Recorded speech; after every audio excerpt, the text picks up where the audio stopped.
তো নমস্কার বন্ধুরা, আপনাদের আরও একবার স্বাগত জানাই আমার চ্যানেলে। তো বন্ধুরা, গতকাল Delhi capitals versus Lucknow super জায়ান্টসের ম্যাচ ছিল এবং দিল্লি ক্যাপিটালস 19 রানে জিতেছে। প্লে অফের স্বপ্ন এখনও বেঁচে আছে দিল্লি ক্যাপিটালসের। আইপিএল 2024 ডিসি বনাম এলএসজি হাইলাইট।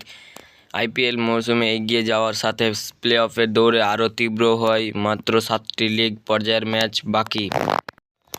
নতুন দিল্লির Arun Jaitley stadium Delhi capitals DC এবং লখনৌ সুপার জায়ান্টসের এলএসজি এর মধ্যে আজকের আইপিএল 64তম ম্যাচের সাথে বেড়েছে।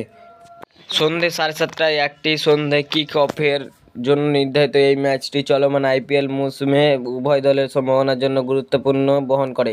দিল্লি ক্যাপিটালস তাদের 13টি ম্যাচের মধ্যে 6টিতে জয়লাভ করেছে। আসন্ন খেলাটি তাদের জন্য প্লে অফে যাওয়ার সম্ভাবনা বাড়ানোর জন্য একটি গুরুত্বপূর্ণ সুযোগ উপস্থাপনা করছে।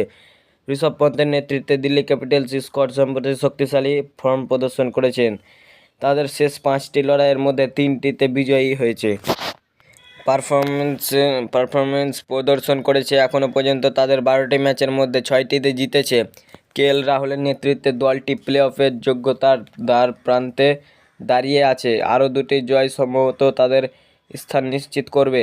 যাই হোক, এলএসজি তাদের শেষ 5টি ম্যাচের মধ্যে মাত্র 2টিতে জিতেছে, যা টুর্নামেন্টের ব্যবসায় শেষের দিকে যাওয়ার সাথে সাথে উন্নত ধারাবাহিকতার প্রয়োজনের ইঙ্গিত দেয় লখনৌ সুপার জায়ান্টসের।